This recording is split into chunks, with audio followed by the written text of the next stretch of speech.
Muy buenas tardes, profesores y compañeros. Nuestro grupo está conformado por Ariángel Artigas, Crismar González, Stephanie Mendoza, Alexandra Salas, Nancy González, Juliani Blanco, Víctor Valera y mi persona, Everett Zambrano. Nos corresponde exponer sobre el tema de la doctrina como fuente del derecho internacional. Los invitamos a degustar de la exposición. Hoy podemos decir que tenemos una comunidad internacional, organizada, vinculada entre sí y que reconoce un mismo sistema jurídico con principios, reglas, valores generalmente aceptados. Pero, ¿cómo surgió este consenso en medio de la formación del derecho internacional? ¿Y por qué se deja entrever que está en constante cambio y expansión? Antes de dar una definición válida, es preciso abordar la noción de origen y de fuente. ¿De dónde nace el derecho internacional? ¿De dónde emana, como un río o como un manantial? Para entender el presente es preciso revisar el pasado, y es la historia la que nos sirve como guía y orientación gracias a la labor desarrollada por los doctrinarios. Durante mucho tiempo, la definición del derecho internacional no estaba clara, y ante la ausencia de normas positivas, se debía recurrir al derecho natural y al derecho romano. Es por esto que abundan los romanismos en nuestra materia. La cuestión está en que para consultar estas fuentes se debía necesariamente revisar, leer las obras de los tratadistas, de los doctrinarios. Es pues que la doctrina representó una principal fuente de información, casi que la única durante mucho tiempo. Muestra de ello nos los da la literatura jurídica cuando reconoce y distingue nombres y aportes como el de Hugo Grozio, Vittoria o Vatel. La conformación del derecho internacional está íntimamente ligada a la aparición del Estado moderno. Primero surgió el Estado-Nación y gracias a él se estableció o se pudo llegar a un acuerdo entre la Sociedad de las Naciones, entre las Naciones Unidas. Pero esto solo hizo potencializar más los problemas. Si reconocemos que los estados son iguales y soberanos, ¿quién de ellos debe ser el árbitro o el juez? ¿Cuál de los sistemas jurídicos debe ser el más apropiado para establecerse en armonía con todos los estados? A esta y otras interrogantes que surgen, como la clasificación y fuentes del derecho internacional, los doctrinarios han dado sus puntos de vista, sus criterios y sus posiciones, sus puntos de vista. Esencialmente, la doctrina representa una raíz fundamental del derecho internacional, tanto así que cada Estado nacional tiene su dogma representado frente al mundo. Muestra de ello nos los da nuestro propio orden interno, que en el artículo número 1 de la Constitución establece que la República Bolivariana de Venezuela se fundamenta en la doctrina del libertador Simón Bolívar. Buenas tardes, mi nombre es Crismar González y en esta oportunidad voy a desglosar lo que significa la doctrina. Según la Real Academia Española, la doctrina es un conjunto de ideas u opiniones jurídicas sustentadas por un grupo de personas o una persona particular, la cual proviene del latín doctrina, el que significa ciencia y sabiduría. Estas opiniones se basan en investigaciones, redacción de libros y artículos, e incluso opiniones privadas, las cuales se encuentran materializadas en proyectos, informes y memorándums referentes al área del derecho internacional público, utilizadas en los tribunales arbitrales, los cuales tienen la libertad de elegir la aplicabilidad de las normas. Lo que podría decirse que la doctrina es una guía para aplicar la ley e interpretarla a su misma vez, lo cual no la hace obligatoria ni mucho menos vinculante. Es considerada como una fuente no formal, ya que su hipótesis no va a traducirse como el establecimiento de normas de obligatorio cumplimiento. Dentro de la doctrina y las fuentes del derecho internacional público encontramos dos concepciones bastante alejadas unas de la otra, de las cuales me voy a servir a leer. En primer lugar tenemos la doctrina positivista, la cual está sustentada por Anzalotti, el cual establece que la única fuente del derecho internacional es el acuerdo de voluntades, en este caso los tratados internacionales y que en forma tácita, en este caso nos encontramos en la presencia de la costumbre. En segundo lugar, tenemos la doctrina objetivista, que establece y apoya esencialmente sobre la distinción entre las fuentes creadoras y las fuentes formales. Las primeras son las verdaderas fuentes del derecho, es decir, los principios del derecho, la ley y muchos más. Y la segunda son los tratados y las costumbres, los cuales no crean derecho, sino que son un modo de constatación según Rousseau. Por otro lado, se me hace importante mencionar el artículo 38 de la Corte Internacional de Justicia y sus alcances, el cual establece en su aparte número 5 lo siguiente: las decisiones judiciales y las doctrinas son de los publicistas de mayor competencia de las distintas naciones como medio auxiliar para la determinación de las reglas del derecho internacional. Lo que en conclusión quiere decir que, aunque se admite y se reconozca como una fuente, su aplicabilidad se encuentra bastante reservada a gran escala. El Instituto de Derecho Internacional es una organización dedicada al estudio y al desarrollo del derecho internacional, cuyos miembros principales son los abogados internacionalistas del mundo. Esta es considerada como la academia mundial más autorizada. Algunas instituciones principales internacionales son la Asamblea General, la Corte Internacional de Justicia y la Secretaría General. En la doctrina existen variadas teorías. Entre esas teorías podemos encontrar la teoría monista y la teoría dualista, que determinan la relación que puede existir entre el derecho internacional y el derecho interno, además de revelar soluciones frente a los problemas y a los conflictos de ambos, y estas regulan también las conductas del individuo. En segundo lugar, podemos afirmar que la norma jurídica obliga al sujeto, que el problema no se plantea en transformar las normas del primero en reglas del segundo, sino que automáticamente se incorpora el derecho internacional en el derecho interno. Hola, buenas tardes, mi nombre es Nancy González. Yo les voy a hablar sobre la doctrina como fuente formal del derecho internacional. Lo que le da la categoría de fuente formal del derecho internacional es que está pautada en el inciso D del parágrafo 1 del artículo 38 de la Corte Internacional de Justicia, el cual nos habla de las diferentes fuentes creadoras de derecho internacional.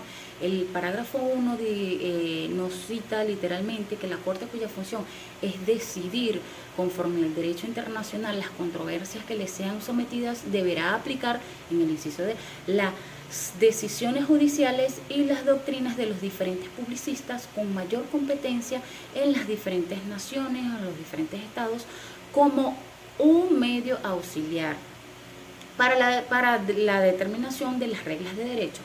Esto quiere decir que tanto la jurisprudencia como la doctrina vienen siendo fuentes o un medio auxiliar a la hora de la creación del derecho internacional como tal. Hago mención de esto porque existen controversias entre doctrinarios que nos hablan de que si es o no fuente formal de derecho internacional, pues ciertamente en este estatuto está plasmado de esta forma.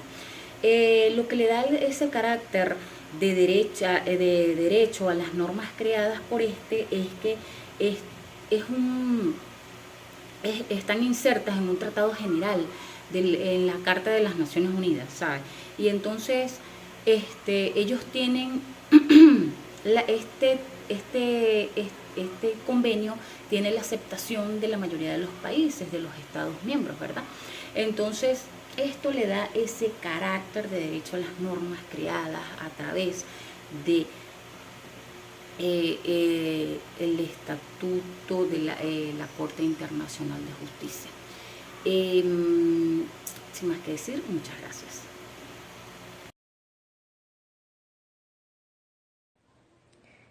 Buenas, mi nombre es Stephanie Mendoza y a mí me corresponde hablar sobre los elementos de la doctrina. 1. Realidad. Este tiene la búsqueda de la verdad objetiva de la realidad concreta.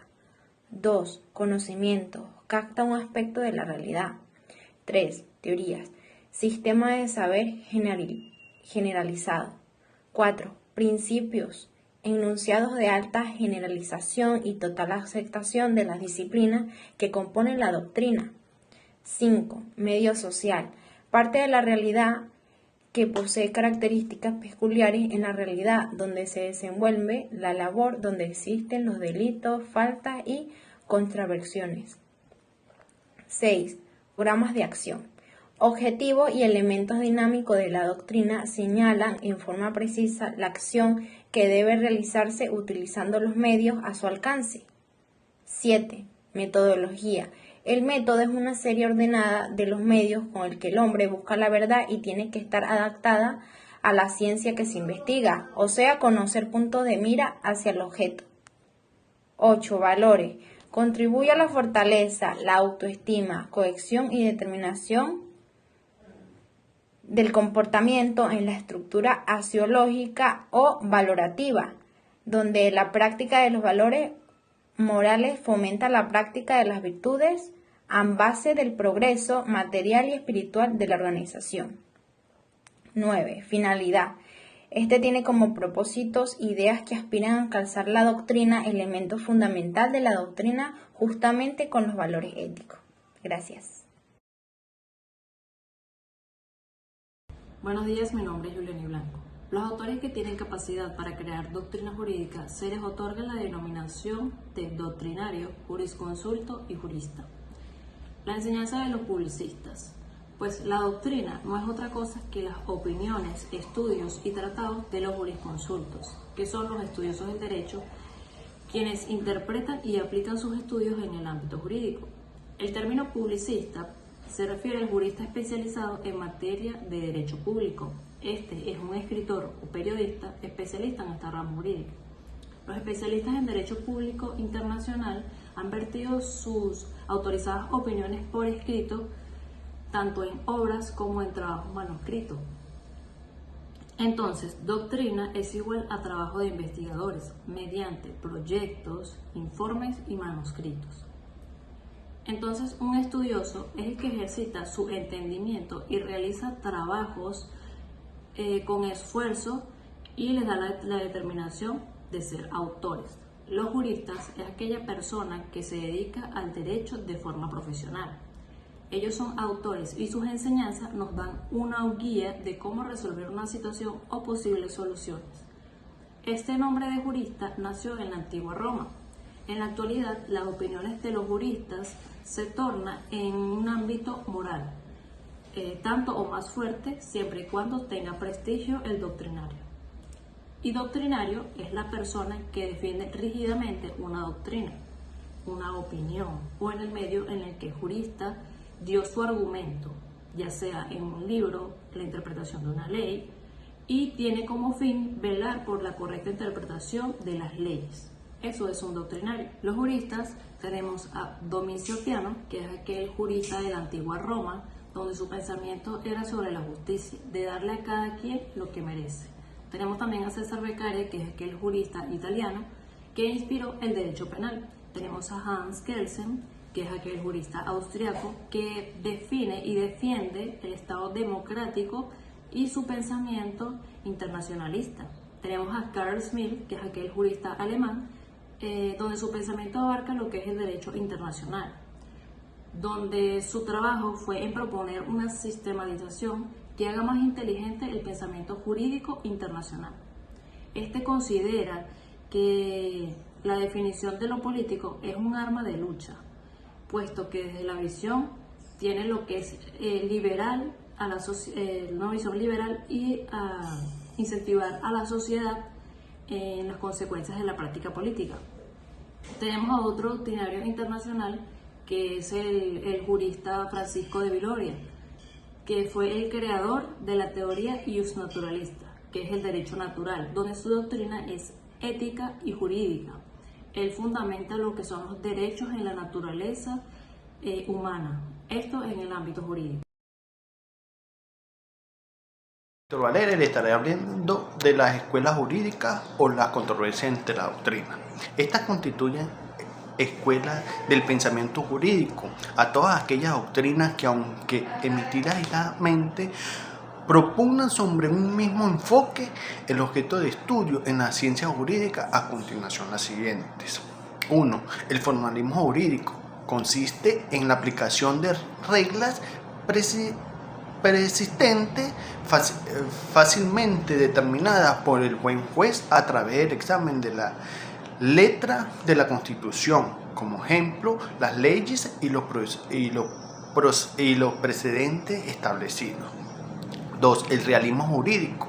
Esta doctrina surge en el año 30 del siglo XX, constituye una especie de positivismo, pero orientado en el derecho, pero no en el deber ser. Dentro de sus principales precursores podemos destacar a Carl Wenge. Para este jurista, el derecho era la pura decisión emanada no solo del juez, sino también de todas aquellas personas que inciden en la toma de decisiones de conflictos jurídicos. 3. El positivismo. Es la escuela del pensamiento jurídico que establece la necesidad de estudiar el derecho separado de cualquier otra disciplina, es decir, sin vinculación con los fenómenos sociales. El positivismo metodológico encuentra su organización con John Austin, que era un jurisconsulto que se encargó de organizar de una manera metodológica en las distintas teorías existentes del positivismo. Este filósofo consideró que el derecho positivo debía ser estudiado fuera de otro tipo de derecho, como lo son los usos sociales, o sea, las costumbres. 4. El escepticismo para los jurisconsultos que propinaban esta doctrina consideraban la verdad como algo inalcanzable y el conocimiento como algo imposible. 5. Axiológico. Se ocupa de la valorización del derecho, de buscar una medida para procesar el buen derecho, el que debe ser. Racionalismo. Es una doctrina fisiológica que considera que la razón es el principal o única fuente del conocimiento. Funcionalismo jurídico. Es el conjunto de hechos fisiológicos o de otra índole que se produce o sucede en un organismo. El marxismo es el modelo teórico explicativo de la realidad compuesta principalmente por el pensamiento desarrollado en la obra de Karl Marx, quien era economista,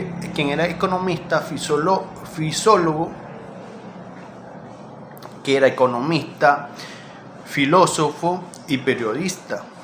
Gracias por su atención. Saludos, Alexandra Sala, nos encontramos en Derecho Internacional. El día de hoy vamos a hablar sobre lo que es la doctrina Drago. La doctrina Drago es un principio del derecho internacional que prohíbe el uso de la fuerza militar para cobrar deudas de países extranjeros. Fue propuesta por el político y jurista argentino Luis María Drago en 1902.